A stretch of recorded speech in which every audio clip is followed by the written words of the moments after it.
Всем привет! Сегодня мы с вами приготовим очень нежный, прямо как облачко кулич с изюмом, с цукатами. Тесто получается такое мягкое, идеальное и очень простое в приготовлении, так что справится каждый. Для начала подготовим опару. Для опары нам понадобится 250 мл теплого молока, желательно жирного.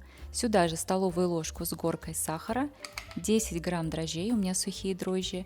Все это хорошенечко перемешиваем и добавим также 50 грамм муки. Все снова перемешиваем. Опара у нас готова. Опару отставим в сторону минут на 40 до тех пор, пока она не увеличится в объеме примерно раза в 2. Я обычно ставлю ее в теплое место, обычно в духовку при включенной лампочке. Вот такая опара хорошенькая у нас получилась через 40 минут. Отставляем пока опару в сторону и в это время займемся основным тестом. Сюда в большую миску я разбиваю 3 яйца, яйца должны быть комнатной температуры. Добавляю 150 грамм сахара и яично-сахарную смесь нужно будет взбить минуты 2 до тех пор, пока масса не увеличится в объеме и не посветлеет. Вот такая она должна получиться. Сюда же в яичную смесь добавляем 1 чайную ложку соли, немного ванили, у меня ваниль в порошке. И сюда же вливаем всю опару. Посмотрите, какая она пышная получилась.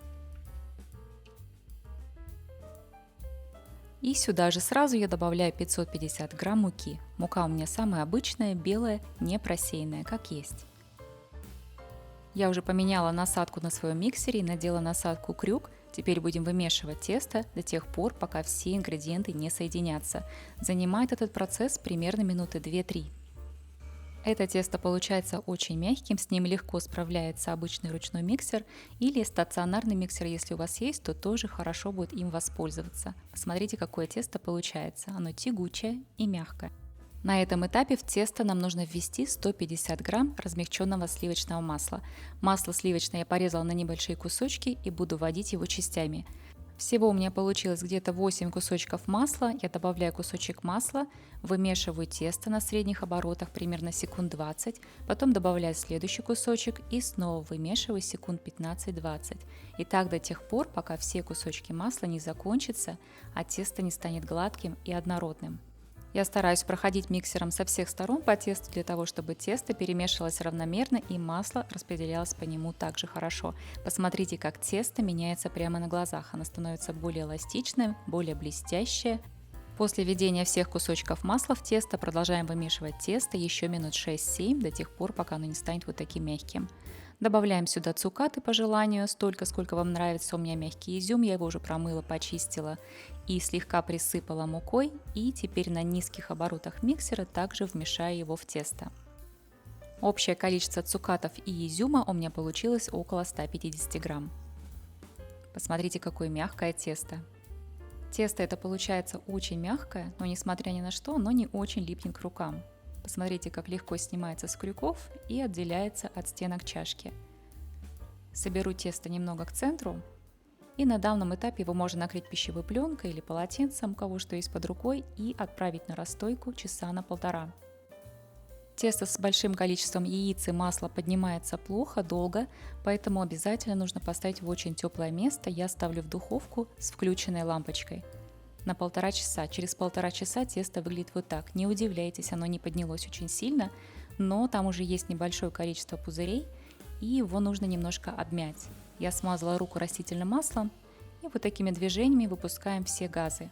Чем лучше мы их выпустим, тем лучше будет повторное брожение. После обминки тесто отправляем снова на второй подъем, снова на 1,5 часа или до тех пор, пока тесто не увеличится в объеме в 2 раза. В это время я подготовлю формочки. Формочки у меня диаметром 11 сантиметров, я буду использовать 4 и слегка их нужно смазать растительным маслом. Посмотрите, как выглядит тесто через 1,5 часа. Оно теперь прям заметно поднялось в 2 раза. Смотрите, какое оно красивое, совершенно не прилипает к рукам. Я его выкладываю на стол, обратите внимание, что на столе у меня тоже нет ни муки, ничего. Оно не прилипает больше. Если вы хотите, чтобы куличи получились идеального размера, идеальной формы, то тесто, конечно, нужно будет взвешивать. А если же у вас нет желания взвешивать и вы готовите просто для себя, то самый простой способ получить более-менее равномерные куличи – это свернуть тесто вот таким вот образом в шар. Округляем тесто со всех сторон и кондитерским шпателем я разделю тесто на 4 части. И получится у меня примерно 4 одинаковых куличика. Каждую часть нужно слегка приплюснуть сверху ладонью, потом подобрать края к центру и округлить тесто вот таким вот образом. Когда округляете, слегка натягивайте также поверхность и по возможности можно спрятать появившийся изюм так, чтобы он не пригорел. Повторяем процесс с оставшимися кусочками теста. Подобная формовка куличиков позволяет нам получить более округлую и ровную поверхность кулича.